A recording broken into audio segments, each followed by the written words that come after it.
போகிறோம். ராசவள்ளி கிழங்கு செய்கிறதுக்கு தேவையான பொருட்கள் என்னென்னு பார்ப்போம். 2 அளவான கிழங்கு வெட்டி கழுவி வெட்டி எடுத்துருக்கிறோம். தோலெல்லாம் சீவி வெட்டி எடுத்துருக்கிறோம். தேங்காய் பால் வந்து 1ஆம் பால் எடுத்துருக்கிறோம். 2 3ஆம் பாலும் எடுத்துருக்கிறோம். உளுத்தம்மா வந்து தேவையான அளவு எடுத்துக்கொள்ளுவோம். சீனி தேவையான அளவு எடுத்துக்கொள்ளுவோம். உப்பு தேவையான அளவு எடுத்துக்கொள்ளுவோம். வாங்கோ எப்படி செய்கிறதுன்னு பார்ப்போம். இப்போ நாங்கள் ஒரு அடுப்பில் சட்டியை வச்சுட்டு அடுப்பை போட்டுக்கொள்கிறோம். வெட்டி வச்சுருக்கிற கிழங்கை வந்து நாங்கள் போட்டுக்கொள்கிறோம். ராசவள்ளி கிழங்கு இதை வந்து நாங்கள் இப்போ அவிய விட போகிறோம்.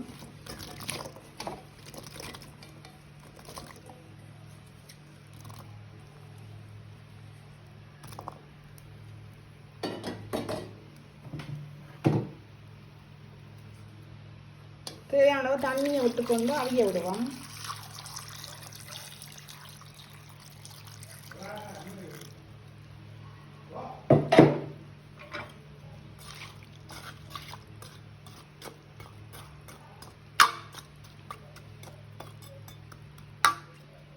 இப்போ நாங்கள் இதை ஒரு மூடியால் மூடிட்டு அவிய விட போகிறோம். அவிஞ்சா போல் பார்ப்போம். இப்போ கிழங்கு நல்லா அவிஞ்சிட்டுது. இப்போ நாங்கள் இந்த கிழங்கு எல்லாத்தையும் மசிக்க வேணும். மசித்து களிப்பகத்துக்கு கொண்டு வருவோம்.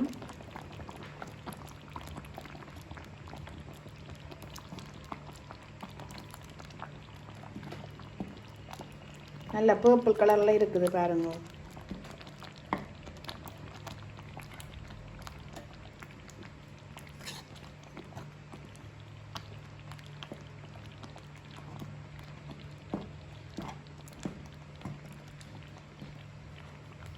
கிழங்கு எல்லாத்தையும் மசிச்சுட்டு பார்ப்போம்.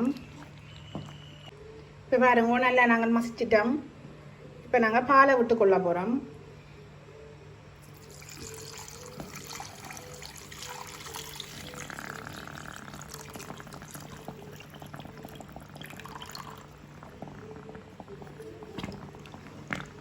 வடிவாக கிளறி விடுவோம்.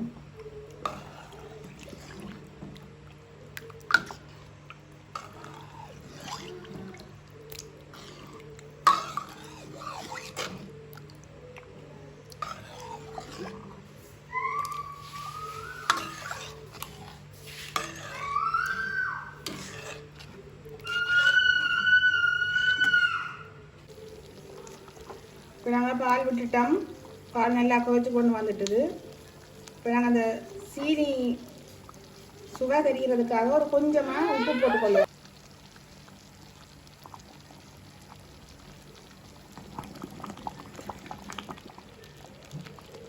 வீட்டில் இப்போ கொஞ்சமாக உளுத்தம்மாவும் கொஞ்சம் போட்டுக்கொள்கிறோம்.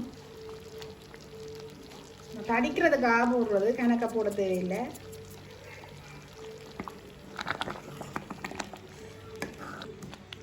நிறைய கலந்து கொள்ளுவோம்.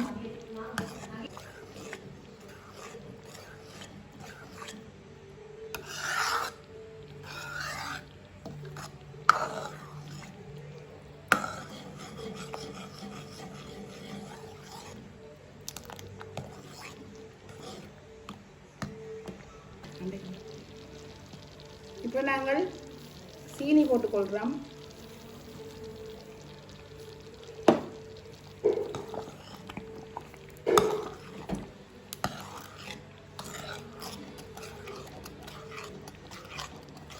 வடிவாக எல்லாம் கலந்து விடுவோம்.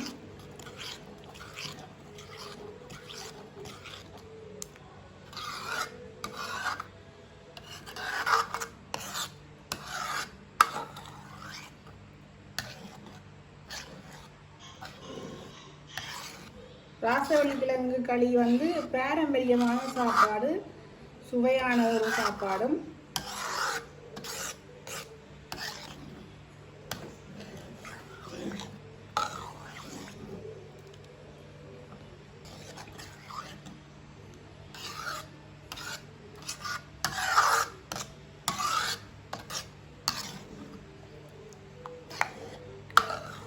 இப்போ நல்லா வத்த பார்ப்போம். இப்போ நல்லா கொதிச்சிட்டுது. எல்லாம் பாருங்க கும்பலி கும்பலியாக வருது. இப்போ நாங்கள் இதை ரக்கி அடுப்பை நிப்பாட்டுறோம். இப்போ நாங்கள் ஒரு பாத்திரத்துக்கு எடுத்துட்டோம். பாருங்க எவ்வளோ நல்லா வந்திருக்குண்டு.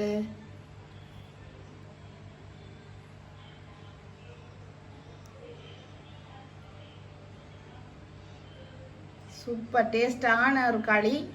நீங்களும் செய்து பாருங்கோ, எல்லாருக்கும் பிடிக்கும்.